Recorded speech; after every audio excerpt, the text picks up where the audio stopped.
नीतीश कुमार जी को सड़कों पर पीट पीट करके दिल्ली और गुजरात से बिहारियों को भेजा गया, ये याद नहीं आता है? इतनी बेशर्मी भी कोई चीज होती है क्या? देखिए, मैं वहां जाता हूं जहां जाति के नाम से हमारे लोगों पर अत्याचार किया जाता है। मैं कल गया था हाथरस। आप बयां कर पाएंगे, आर भारत में तो नहीं लिखा है। एक बच्ची की जीभ काट दी गई, उसका रेप हुआ, उसके दोनों हाथ पैर तोड़ दिए गए, उसकी रीढ़ की हड्डी फ्रैक्चर कर दी गई। वो 14 दिन से हॉस्पिटल में है, न किसी महिला आयोग ने संज्ञान लिया। मेरी सबसे पहली मांग यही है कि अगर यहाँ किसी भी अत्याचार तो किसी पे भी नहीं होना चाहिए। अगर जिस वर्ग से मैं आता हूँ, दलित समाज, किसी जाति पे अत्याचार होगा, किसी मुसलमान पे, बैकवर्ड किसी भाई पे, किसी महिला पे अत्याचार होगा, तो हम लोग एसी के कमरों में नहीं सोएंगे, सड़क पे निकल के जवाब देंगे। और हम लोग सत्ता में होंगे तो ऐसा दिन नहीं आएगा। कि कहीं भी चंद्रशेखर जी इस देश के, इनकी पार्टी और ये खुद वहां गए हैं जहां जुल्म हुए हैं। ये जुल्म के खिलाफ गए हैं, जुल्म किए नहीं हैं। इसमें किसी तरह का भी कोई आइडियोलॉजिकल डिफरेंस नहीं है। एक तरह से सोचने वाले लोग एक साथ आए हैं जो किसी दूसरे गठबंधन में नहीं है।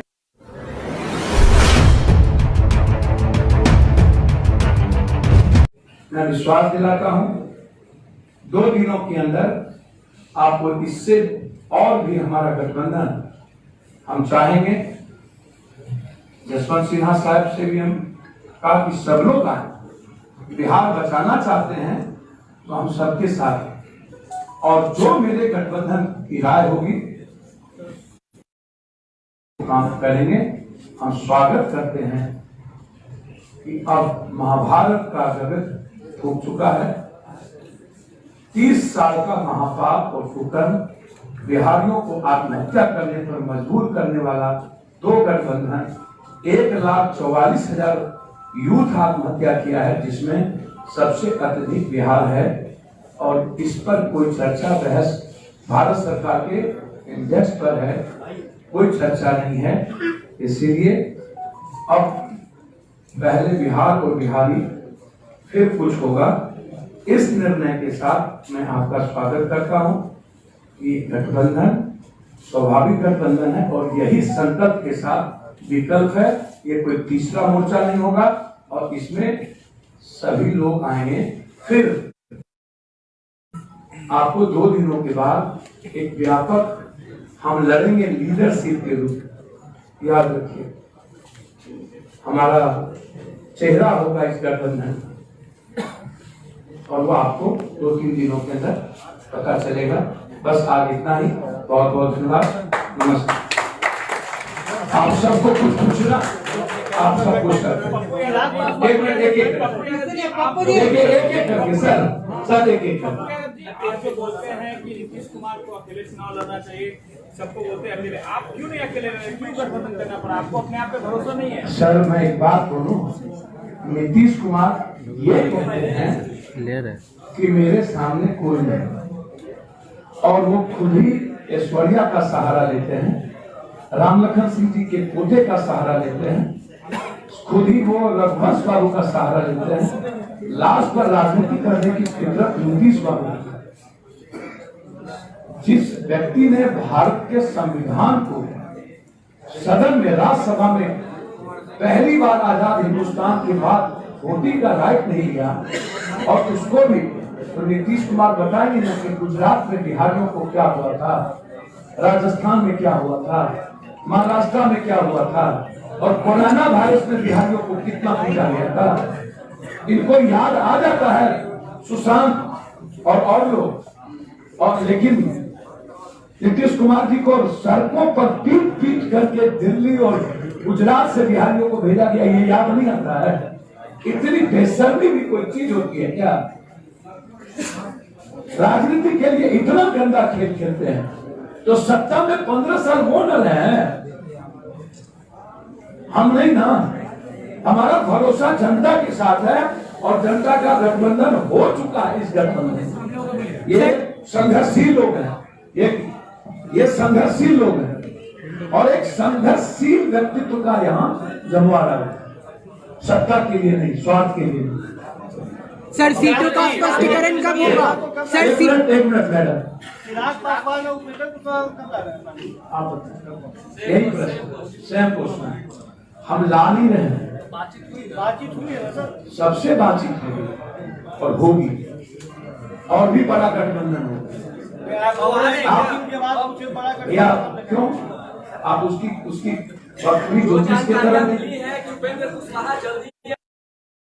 उपेंद्र जी हमारे अच्छे लीडर हैं, भाई हैं, और मैंने उनको कहा है कि उपेंद्र जी, नीतीश कुमार जी जो बहुत ही समझते हैं हर चीजों को, और यूपीए आइए, उपेंद्र जी के साथ हमारा पूरा गठबंधन खड़ा है। सर सीटों का स्पष्टीकरण कब होगा? सर सीटों का स्पष्टीकरण कब होगा? सर सीटों का स्पष्टीकरण कब होगा? हम स्वागत करेंगे बिहार के। सर सीटों का स्पष्टीकरण कब होगा? जी, सीटों का स्पष्टीकरण कब होगा? पीडीए का सीटे का स्पष्टीकरण हम सबके बीच हो चुका है, आप चिंता न बताइए, आप यूपीए का विकल्प की बात कर रहे हैं, आप बोल रहे हैं एनडीए यूपीए की विकल्प बनेंगे और कांग्रेस को आमंत्रण भी दे रहे हैं, तो फिर कैसा? तो कांग्रेस को आमंत्रण दे रहे हैं कि जो अपने को यूपीए कह रहा है और बेइज्जत कर रहा है, तो मैंने यह कहा ना कि कांग्रेस आगे और बेइज्जत नहीं होना चाहिए, तो मेरा दिल उनके लिए भी बड़ा है। मैं ये बोला ना आपको, काहे का किंग मेकर भैया, मैं तो बिहार का सबसे बड़ा सेवक हूँ। अब पॉजिटिव लोगों से मिलते मिलते मर नहीं रहा हूँ, इसी की चिंता है मुझे। यदि जो मरने से ना घबराए उसको किंग मेकर का है, किंग मेकर तो यहाँ बैठे हैं लोग। पप्पू यादव जैसे वर्कर को किंग मेकर क्यों बनाते हो भैया? सर बिहार का बड़ा बेटा है, किंग मेकर नहीं।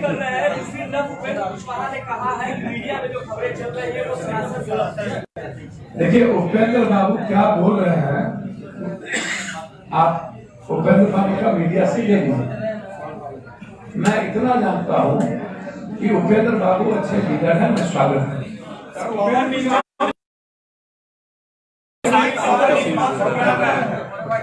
चंद्रशेखर भाई, आपने इस गठबंधन का हिस्सा बनना आपने क्यों चाहा? आप क्यों इसमें शामिल किया? आपने अपनी जीवन में क्या ऐसा करा? उत्तर प्रदेश से बिहार पर अपना फोकस कराया। देखिए, सिर्फ उत्तर प्रदेश ही नहीं, पूरे देश में जहां भी परेशानी होगी और जहां भी न्याय, सामाजिक न्याय की, परिवर्तन की लड़ाई लड़ी जाएगी, वहां चंद्रशेखर हमेशा ही रहे। कल मैं उत्तर प्रदेश में था, आज मैं यहाँ। मैं दिल्ली में अक्सर रहता हूं। मैंने वो दर्द देखा जब कोरोना में लॉकडाउन हुआ, तो जो मजदूर तबका वहां परेशान था सड़कों पे, जिसके लिए किसी के पास, न सिर्फ सरकार के पास तो व्यवस्था नहीं कि जिस सरकार की बात हम लोग कर रहे हैं, इन्होंने तो मना कर दिया कि बसें भी नहीं हमारे पास। वो तड़प रहे थे रोटी के लिए, छत के लिए, घर आने के लिए, अपने बच्चों के पास पहुंचने के लिए। उनका हमराही कोई नहीं था। मुझे एक व्यक्ति नजर आ रहा था बिहार में जो उनकी मदद कर रहा था। ये सामाजिक लोगों का गठबंधन है जिनके दिलों में दर्द है, जो बिहार को वास्तविकता में परिवर्तन की ओर ले जाना चाहते हैं। मैं यहाँ इसलिए हूँ कि ये और बड़ा हो, क्योंकि मेरा काम जोड़ना। मैं इसे और बड़ा करूंगा जिससे कि हम यहाँ सांप्रदायिक ताकतों को रोक सकें, जो राष्ट्र के नाम पे, धर्म के नाम पे हमेशा चलते हैं, उनको रोक सकें। तो मैं यहाँ इसलिए हूँ कि हम लोग बिहार को मजबूत बिहार बना सके, खुशहाल बिहार बना सके। जो तमाम समस्याएं हैं यहाँ और हमारे एजेंडे हैं, हम अपने एजेंडों की वजह से यहाँ, बहुजन समाज की वजह से यहाँ है। हम यहाँ इसलिए हैं कि शोषित वंचित समाज के लोगों को उनके अधिकार मिले। जो लोग अहंकार में, हमने सभी लोगों ने निमंत्रण भेजा है और हमने पहल की थी। मैंने खुद कहा था कि भाजपा को रोकने के लिए किसी की मदद लेनी पड़े या किसी को मदद देनी पड़े। कुछ लोग अहंकार में बैठे हैं, उनको नहीं पता कि जनता नेता तय करती है। जनता वो होता है, आज का समाज नेता उसे मानता है जो उनके बीच में रहता है, जिनसे वो किसी भी समय मिल सके, जिसे अपना दुख दर्द कह सके। और वीआईपी सिक्योरिटी वाले मुझे नहीं लगता है कि गरीबों की आवाज को सुन पाएंगे। धन्यवाद। चंद्रशेखर जी, एक सवाल कि आप जहाँ जहाँ जाते हैं और जातीय संघर्ष होते हैं, सर ये आपके ऊपर आरोप लगते रहे। जब आर भारत जी, मेरा आग्रह है, देखिए, मैं वहां जाता हूं जहां जाति के नाम से हमारे लोगों पर अत्याचार किया जाता है। मैं कल गया था हाथरस। आप बयान कर पाएंगे, आर भारत में तो नहीं लिखा है। एक बच्ची की जीभ काट ली गई, उसका रेप हुआ, उसके दोनों हाथ पैर तोड़ दिए गए, उसकी रीढ़ की हड्डी फ्रैक्चर कर दी गई। वो 14 दिन से हॉस्पिटल में है, ना किसी महिला आयोग ने संज्ञान लिया। कल मेरे जाने के बाद कम से कम इसलिए चला जाता कि न्यूज वाले जो संज्ञान लेते हैं और अपराधियों को सजा मिलना जो है आसान हो जाता है। मैं जहां जाता हूं इसलिए जाता हूं कि इस देश में रहने वाले 19-20% दलितों की भी कहीं बात हो जाए। मैं यहाँ भी इसलिए हूँ कि मैंने इनसे वादा लिया है कि यहाँ भी जातीय अत्याचार पे हम लोग पाबंदी लगाएंगे। मेरी सबसे पहली मांग यही है कि अगर यहाँ किसी भी अत्याचार तो किसी पे भी नहीं होना चाहिए। अगर जिस वर्ग से मैं आता हूँ, दलित समाज, किसी जाति पे अत्याचार होगा, किसी मुसलमान पे, बैकवर्ड किसी भाई पे, किसी महिला पे अत्याचार होगा, तो हम लोग एसी के कमरों में नहीं सोएंगे, सड़क पे निकल के जवाब देंगे। और हम लोग सत्ता में होंगे तो ऐसा दिन नहीं आएगा। धन्यवाद। सवाल ये है कि एनडीए हो चाहे महागठबंधन हो, दोनों जगह शिवसेना जोड़ी की डिमांड कर रहा है। सर ये में क्या है सर, क्योंकि 2 दिन बचे हुए हैं। कोई आप चिंता ना करिए। जहाँ पर सत्ता और कुर्सी का लड़ाई नहीं है, अब घोषणा होगी सर ये। भैया जो लोग सत्ता में हैं उनसे पूछिए कब घोषणा होगी। हमारी घोषणा हो गई और मैं आपसे आग्रह करूंगा कि कहीं भी चंद्रशेखर जी इस देश के, इनकी पार्टी और ये खुद वहां गए हैं जहां जुल्म हुए हैं। ये जुल्म के खिलाफ गए हैं, जुल्म किए नहीं हैं। ये प्रतीक है जुल्म के खिलाफ। इसलिए ये जाति व्यवस्था पर हमला इनका नहीं होता, ये जुल्म पर हमला होता। और किसी को कुछ यहाँ पर सर, कॉमन मिनिमम प्रोग्राम पर अक्षरशः पहले ही मैंने कहा है कि मेरा एक मैनिफेस्टो हिंदुस्तान के इतिहास में 30 साल बनाम 3 साल प्रतिज्ञा पत्र, शपथ पत्र के साथ आया हुआ। अब पीडीए का एक कॉमन मिनिमम प्रोग्राम होगा। जैसे इन्होंने कहा कि कोई जुर्म होगा तो हम सड़कों पर होंगे, सत्ता में आएंगे तो नहीं होगा। तो यही कॉमन मिनिमम प्रोग्राम है, यही बिल्कुल होता है। सभी का आ चुका है, सब आ चुका है। आज आप जो है आज आप एनडीए पे गरम थे, लेकिन यूपीए पे जो है बहुत ज्यादा कुछ नहीं बोले। तो जरूरत प्राप्त कर तेजस्वी को भी अपने तो आपने क्या देखा, यूपीए पर हम नहीं बोले कि बीजेपी क्या करा रही है कुशवाहा जी और मांझी जी को। तेजस्वी जी का भी जरूरत पड़ा तो स्वागत करेंगे। राजद एक अच्छा नेतृत्व के साथ आता है तो क्या दिक्कत है हमको? कहाँ हम किसी से अपमानित होते हैं यार, आप चिंता ना करें। सर आपने कहा कि ये गठबंधन अंतिम नहीं। सर एक मिनट आप पूछिए। सरपुदी साहब, ये क्या आपकी पार्टी से मुसलमानों की पार्टी, और दूसरा क्वेश्चन मेरा ये है कि इस पर हमेशा एंटी नेशनल होने का इल्जाम लगाता रहा था, आप इस पर क्या देखिए, मैं एसडीपीआई के राष्ट्रीय अध्यक्ष MK फैजी की तरफ से और एसडीपीआई की तरफ से यहाँ रिप्रेजेंट कर रहा हूँ। सवाल ये है कि ये सिर्फ क्या मुसलमानों की पार्टी है? अगर मुसलमानों की बनाई हुई पार्टी सिर्फ मुसलमानों की पार्टी होती है तो एसडीपीआई को आप मुसलमानों की पार्टी कहते हैं। मुसलमानों की लीडरशिप से कोई पार्टी नहीं होती, वरना सिर्फ लालू प्रसाद यादव की पार्टी होती। हमारे लीडर यहाँ पर बैठे हुए हैं, जो हमने चुना हुआ है कि ये पप्पू यादव साहब हमारे लीडर होंगे।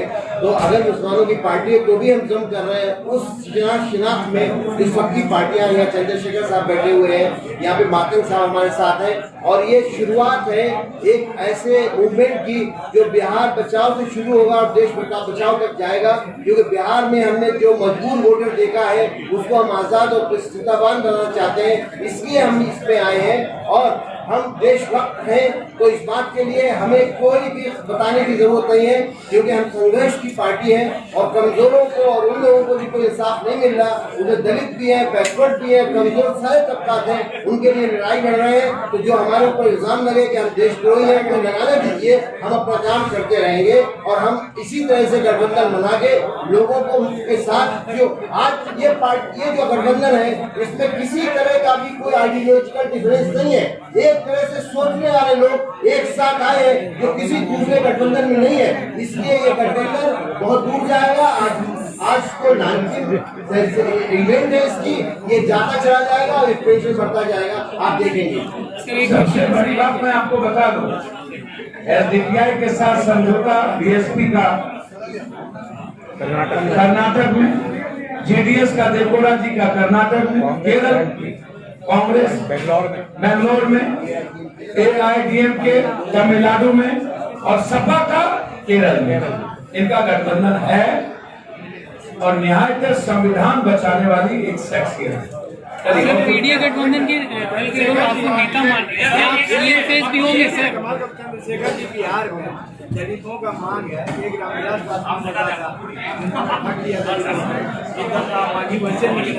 आप जो है क्या करेंगे दलितों के लिए? देखिए, ये सवाल दलितों से जरूर पूछा जाता है, कभी किसी बीजेपी कांग्रेस के नेताओं से पूछ के दीजिए, शायद आपके सुन के शब्द बिगड़। सीधा कहना है कि मैं करने में भरोसा रखता हूँ, कहने में नहीं। पहली बात तो जैसा पप्पू जी ने कहा कि हम दिल बड़ा करके सबको आमंत्रण देते हैं कि सब आए, अगर बात बिहार बचाने की, और अगर अपनी व्यक्तिगत कुर्सी आगे बढ़ाने की, उसको बचाने की बात है तो फिर चाहे अपने बारे में सोचे। दूसरी बात, दलितों को इस देश में जाति धर्म से ऊपर उठ के अधिकार चाहिए और अधिकारों की लड़ाई को मजबूती से लड़ रहे हैं। जिस तरह के अत्याचार दलितों पर होते हैं, हमें उससे मुक्ति चाहिए। और हमारा मुद्दा है आरक्षण का, जो सिर्फ दलितों के लिए नहीं, एससी एसटी ओबीसी और माइनॉरिटी के लिए भी जातिगत जनगणना हो और संख्या के आधार पर आरक्षण घोषित हो, जिससे कि दलित भी देश में सम्मान का जीवन जो है यापन कर सके। तो जो मुद्दे हैं वो कॉमन मैनेजमेंट प्रोग्राम में आपको बताए जाएंगे और करने को तो हमने करके दिखाया कि आज जय भीम का नारा और नीला झंडा जो है बिहार में भी जब बिहार बंद बुला जाता है तो वो मजबूती से जो है पूछता नजर आता है। धन्यवाद। जी, वैसे से खौफ है आपको, दावत दिया आपने इस राइट में शामिल होने, जिसको कोरोना से खौफ ना हो उसको दुनिया में किससे खौफ होगा? आपने इन्वाइट किया उनको? सर मैं एक बात बताऊं, जो भी व्यक्ति बिहार बचाने में आएंगे उनका स्वागत, मुझे कोई मतलब किसी से कोई गिला शिकवा आपत्ति नहीं है। आरएसएस से आपको आपत्ति नहीं है तो उसको ओबीसी से क्या हमको किसी से आपत्ति नहीं। मेरा सवाल था कि आप इलाकों में जाएंगे जहाँ वैसे सब चुनाव लड़ रहे हैं, किशनगंज के इलाके में एसडीपीआई जाएगी वहाँ, मैं कहाँ जाएगी मुझे नहीं मतलब, अभी जो है उस पर बात करिए। हम ज्योतिष नहीं है इन लोगों की तरह, लेकिन बिहार बचाने में कोई कमी नहीं रखेंगे। मैं आपको विश्वास दिलाता हूँ। मैंने फिर अंतिम में मैं कह के अपनी बात समाप्त करता हूँ। आपका कहना है कि मैं उपेंद्र कुशवाहा जी, मैं चिराग पासवान जी से आग्रह करूंगा कि आप लीडर बने, आप परजीवी दलित को ना बनाए और ना ही कुशवाहा को परजीवी बनाए। धन्यवाद। सीएम पे